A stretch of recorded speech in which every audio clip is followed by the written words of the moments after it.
Magandang hapon mga bata, inaanyahan ko kayong lahat na tumayo para sa ating panimulang panalangin sa ngalan ng Ama, ng Anak, ng Espiritu Santo. Amen. Ama namin, sumasalangit ka, sambahin ang ngalan mo, mapasa sa amin ang kaharian mo, sundin ang loob mo dito sa lupa para nang sa langit. Bigyan niyo po kami na makakain sa araw-araw, at iadyan niyo po kami sa aming mga kasalanan, gaya ng pagpatawad namin sa kasala sa amin. At huwag niyo po kami pintulo sa tukso, at iadyan niyo po kami sa lahat ng masama. Amen. Sa ngalan ng Ama, ng Anak, ng Espiritu Santo. Amen. Maupay nga agap, mga bata! Kamusta ang araw niyo? Mabuti naman. Bago tayo magsimula, siguraduhin muna nating kompleto tayong lahat ngayon. Mayroon bang hindi nakadalo sa klase? Wala, mahusay. Natutuwa akong makita kayong lahat dito. Isang masiglang palakpak para sa bawat isa. Ngayon ay mayroon akong mga patakaran dito sa silid-aralan. Basahin. Maupo ng maayos at makinig sa guro. Pangalawa. Manatiling tahimik habang nagsasalita ang guro. Pangatlo. Itaas ang kanang kamay kung nais sumagot. At pang-apat. Laging magpakita ng respeto sa kapwa sa lahat ng oras. Alala niyo pa ba ang paksang tinalakay natin kahapon, mga bata? Opo. Sige, Aleha. Tungkol saan ito? Ito ay tungkol sa mga panitika ng Rehiyon 7. Magaling! Bigyan ng isang palakpak si Aleha. Natutuwa ako na may natutunan kayo mula sa ating nakaraang talakayan. Ipagpatuloy natin ang pagiging masigasig sa pag-aaral. Bago natin simulan ang ating bagong paksa ngayong hapon, ay magkakaroon muna tayo ng isang aktibidad na tinatawag na Gallery Walk. Sa bawat sulok ng silid-aralan, may makikita kayong iba't ibang larawan. Hatiin ko kayo sa 4 na pangkat upang matiyak na lahat kayo ay magkakaroon ng pagkakataong obserbahan at suriin ang bawat litrato. Ang bawat pangkat ay lilipat mula sa isang larawan patungo sa susunod pagkatapos ng 2 minuto. Habang sinusuri ninyo ang inyong mga larawan, pag-isipan ninyo ang kanilang kahulugan at koneksyon sa ating bagong paksa. Maaari kayong magtala ng inyong obserbasyon upang maibahagi ito sa talakayan mamaya. Naintindihan ba, mga bata? Opo. Ngayon, magsimula na tayo. Unang sulok. Pangalawang sulok. Pangatlong sulok. At pang-4 na sulok. Maraming salamat sa inyong partisipasyon, mga bata. Ngayon, batay sa ginawa nating aktibidad, ano sa tingin nyo ang paksang tatalakayin natin ngayong hapon? Sige, Marilu. Sa tingin ko po ito ay tungkol sa mga panitikan na Rehiyon 8. Magaling! Ang paksang tatalakayin natin ngayong hapon ay tungkol sa mga panitikan ng Rehiyon 8. Bago natin simulan ang ating talakayan ngayong hapon, ay basahin muna natin ang ating mga layunin. Sa loob ng 1 oras na talakayan, inaasahan ng mga sumusunod. Natutukoy ang iba't ibang panitikan nagmula sa Rehiyon 8, na isasadula ang isang panitikan mula sa Rehiyon 8 gamit ang angkop na kilos at ekspresyon, at naipapakita ang pagpapahalaga sa panitikan bilang bahagi ng kultura at pagkakilanlan ng Rehiyon 8. Narito ang mga lalawigang bumubuo ng Rehiyon 8. Northern Samar, Western Samar, Eastern Samar, Biliran, Tacloban City, Leyte at Southern Leyte. Narito naman ang mga kabisera ng mga lalawigan. Sa Biliran, ang kabisera ng Biliran ay ang Naval. Sa Hilagang Leyte, Tacloban City. Sa Timog Leyte naman ay Maasin. Sa Hilagang Samar, ang Katarman. Sa Kanlurang Samar, Katbalugan. At ang Silangang Samar ay ang Burungan. Ang Rehiyon 8 ay nasa silangang bahagi ng kapuluan ng Visayas. Nakaharap ito sa Dagat Pasipiko kung saan dito nagmumula ang mga bagyong dumaraan sa Pilipinas. Napapaligiran ang Rehiyon 8 ng tubig, mabundok, may malalim na lambak at dalampasigan. Tinagurian itong luklukan ng kasaysayan dahil sa mga makasisayang pangyayaring naganap pagdating ni Magellan, unang misa sa Pilipinas at ang pagbabalik ni General Douglas MacArthur. Ang kabiserang panrehiyon ay ang lungsod ng Tacloban. Nakapunta na ba kayo ng Tacloban, mga bata? Hindi pa. Hindi pa. Ngayon, kilala ang panitikan sa rehiyong ito ng bisa ng mga dominanting wikang sinasalita ng mga tao rito, ang Waray. May nagpapalagay na ang dapat ibansag dito ay panitikang Leytehanon sa Marnon.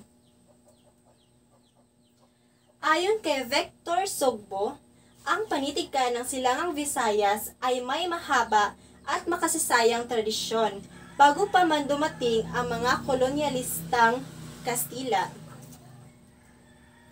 At narito ang sikat na sayaw sa Rehiyon 8. Una, ang kuratsa. Pakibasa, mga bata.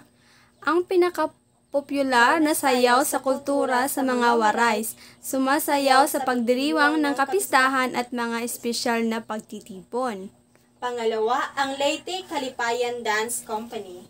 Ito ay isang lokal na pangkat ng mga mananayaw na matatagumpay na natatangha sa buong mundo. Narito ang halimbawa ng kuratsa.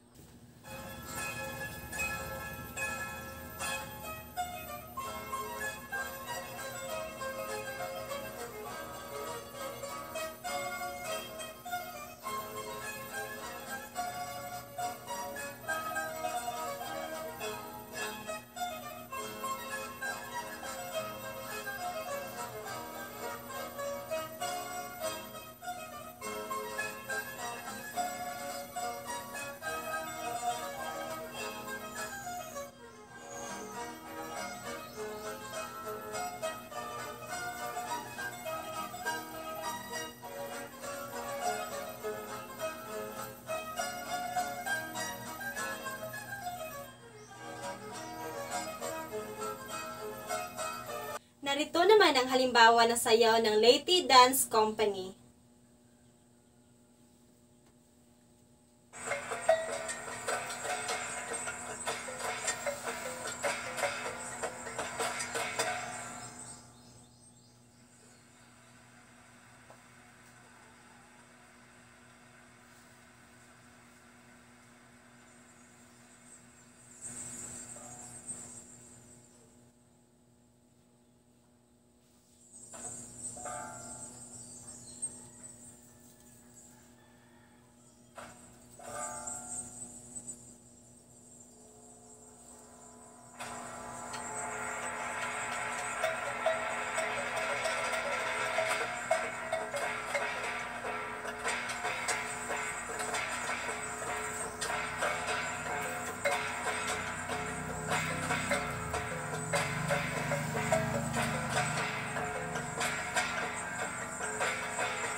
Ngayon, atin namang talakayin ang wika ng Rehiyon 8. Una, ang Kinabalan. Sinasalita sa munisipalidad ng San Juan sa Southern Leyte. Pangalawa, ang Waray. Sinasalita sa Biliran, Leyte, Southern Leyte, Samar, Northern Samar at Eastern Samar. Ang pangatlo naman ay ang Abaknon. Sinasalita sa Capol Island sa Hilagang Samar. At ang panghapat ay ang Baybayanon, sinasalita sa Baybay City sa Leyte. Ngayon, ipagpatuloy naman ni Binibining Aleja ang mga panitikan ng Rehiyon 8. Magandang hapon, mga bata, at ngayon, ating natatalakayin ang mga panitikan ng Rehiyon 8. Una, ang ating tatalakayin ay ang tula. Ano nga ba ang tula? Ang tula, ito ay isang anyo ng sining at panitikan kung saan ang mga salita ay ginagamit upang ipahayag ang ating damdamin, ideya, o kwento sa isang natatanging estilo at ritmo. At ngayon, may 7 uri ng tula. Una ay ang ambahan. Ang simbahan, ito ay isang uri ng tula na pang-aliw sa isang pagpupulong. Pangalawa, ang balak. Ang balak, ito ay ginagamit sa panlilikaw. Ito ay tula na inaawit na ginagamitan ng dalawang instrumento na tinatawag na kuryapi. Pinatugtog ng lalaki at kurlong naman sa babae. Pangatlo, ang haya. Ang haya, ito ay inaawit para sa pumanaw na ninuno. Pang-apat, ang siday. Ang siday, ito ay isang mahabang tula tungkol sa katalinuhan at kagandahan ng isang tao, o isang tula na nagbibigay pulis sa bayan at lalawigan. Panglima ay ang awit. Ang awit, ito ay isang uri ng tula na isinasagawa habang naglalakbay sa karagatan. At ang pang-anim naman ay ang balak. Ang balak, ito ay tula ng pag-ibig sa pagitan ng babae at lalaki. Tumatalakay sa mga bagay ukol sa puso na kasalasan ay pakanta. At ang panghuli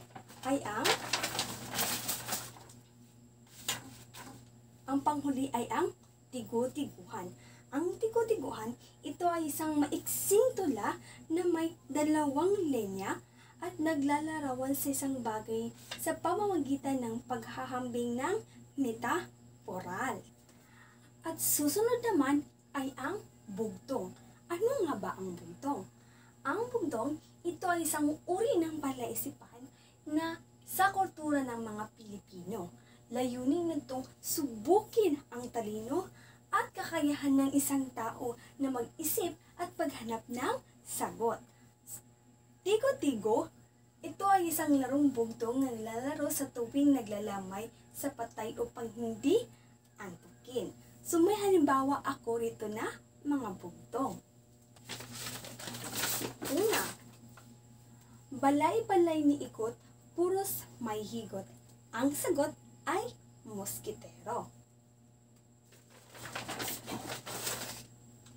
May ada usa nga hayop, dakuan ulo pero waray lawas. Ang sagot ay ulo sang kawayan o bungtod. Nagtuturo sa diri nakahigda, nagbabantay bisan waray mata. Ang sagot ay kandila. Gamay nga balay, punuhin kalipay. Pag-abri mo, tinguan unay. Ang sagot ay radyo. At ang panghuli naman na halimbawa ng bugtong ay puti nga burabod. Ginpapasuha agtang gin aampuan hinhimasog o grasya. Ang sagot ay insenso. Ngayon, atin namang tatalakayin ang alamat. Ang alamat, ito ay isang uri ng panitikan na nagkukwento tungkol sa pinagmulan ng mga bagay-bagay sa mundo. Narito ay ang batik ng buwan at ang pinagmulan ng lahi. Pinagmulan ng lahi. At ngayon mga bata, gusto niyo bang pakinggan ang kwentong bayan ng ang pinagmulan ay ang batik ng buwan?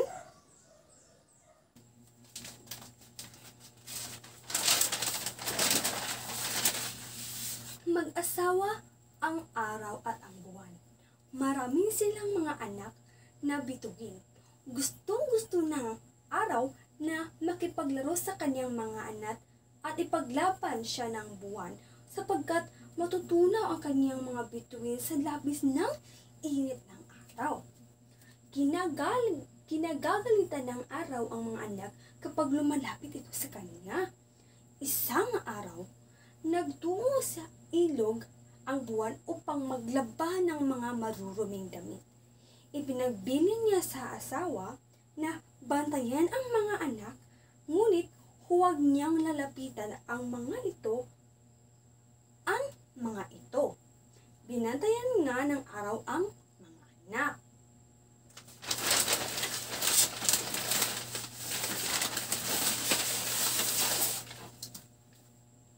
Buong kasiyahan niyang pinanood ang mga ito habang naghahabulan.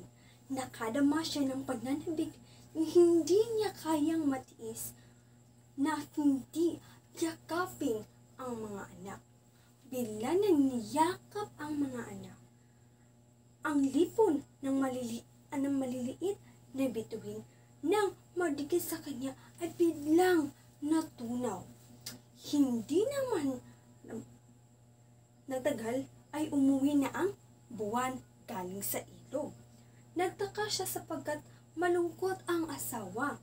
Naisip niyang bilangin ang mga anak ngunit hindi niya makita ang mga maliliit, kaya't hinanap niya ang mga ito kung saan hinanap ni Buwan ang kanyang mga anak.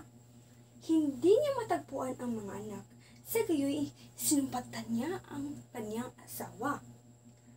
Niyakap mo ba sila? Huwag kang magsisinungaling. Hindi na naghihintay ng sagot ang buwan.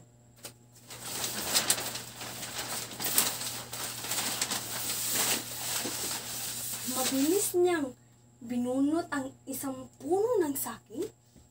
Ang binunot ni Araw ang puno ng saging at tinanggang ipukol sa asawa na makalimutan ang kanyang kasalanan. Ang tanging nasa isip ni Araw ay kung paano niya maipagtanggol ang sarili sa asawang galit na galit. Dumampot siya ng isang dakot ng buhangin at inihagis sa mukha ng buwan. At dahilan sa nangyari ay nagkaroon ng batik ang mukha ng buwan. Hinabol ng buwan ang Araw upang makaganti sa ginawa nito, kaya hanggang ngayon ay hinabol pa rin ng buwan ang Araw. At doon nagtatapos ang kwento ng ang batik ng buwan. Ngayon, may mga tanong ako mga bata. Bakit pinagbilin ng buwan sa Araw na huwag yakapin ang kanyang mga anak? Sige nga, Ira. Magaling, dahil matutunaw ang mga bituin sa init ng araw. Tama ka. Bigyan natin si Ira ng isang palakpak. Pangalawang tanong. Ano ang nangyari sa mga bituin nang yakapin sila ng araw? Yes. Parang may sagot si Patricia. Magaling, Patricia. Natunaw sila ng madikit sa init ng araw. Napakagaling. At ang pangatlong tanong, bakit may batik ang mukha ng buwan ayon sa kwento? Parang may sagot si Stephanie. Tama ka, Stephanie. Dahil inihagis ng araw ang buhangin sa mukha ng buwan. Magaling mga bata. At magaling mga mata, bigyan ng iyong sarili ng isang magawang palakpakan. At ngayon, dadako naman tayo sa salawikain. Ano nga ba ang salawikain?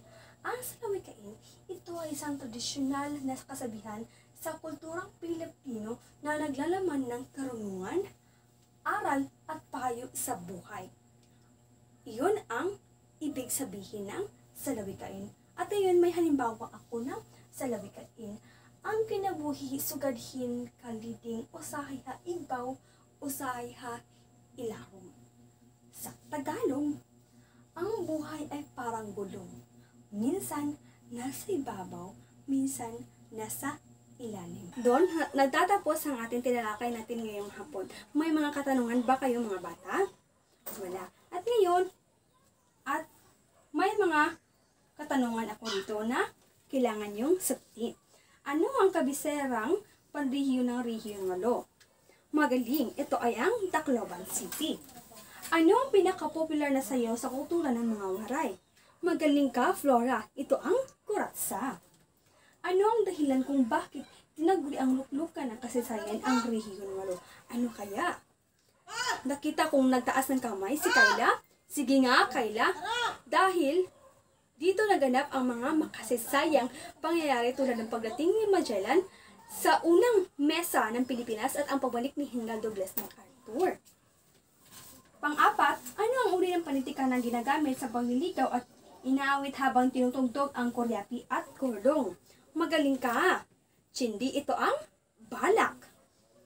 Panghuling tanong, ipaliwanag kung paano nagkakaroon ng makasaysayang tradisyon na sa panitikan ng Silangang Visayas bago pa dumating ang mga Kastila, ayon kay Victor Sugbo. Magaling ka! Desiree, ayon kay Victor Sugbo, ang panitikan ng Silangang Visayas ay mahaba at makasaysayang tradisyon na nag-ugat sa mga sinaunang anyo ng panitikang oral gaya ng tula, alamat, bugtong, at salawikain at bago pa dumating ang mga kolonyalistang Kastila. At ngayon, magkakaroon tayo ng aktibidad. Tinatawag itong muling buhayin ang mga panitikang waray. Ang panuto, hatiin ang klase sa 4 na grupo. Bawat grupo ay pipili ng isang anyo ng panitikan mula sa rehiyon 8. Alamat, bugtong, salawikain at tula. Gamit ang mga malikhaing pamamaraan, ipakita o ipalaganap ito sa paraang mas naunawaan ng kasalukuyang henerasyon. Maaari itong gawin sa pamamagitan ng pagsasadula, pagbuo ng bugtong batay sa lapin ni panitikan, pagsulat ng modernong bersyon ng isang paalamat o kwentong bayan, pagsulat ng isang bersyon ng tula gamit ang sariling interpretasyon. Ipakita ang inyong kinalabasan ng inyong gawa sa klase sa pamamagitan ng isang maikling presentasyon. At ito ang rubric na inyong papabasayan sa inyong presentasyon ngayon, mga bata. Naintindihan niyo ba? Magaling, mga bata. Bigyan niyo ang iyong sarili ng isang magabong palakpakan.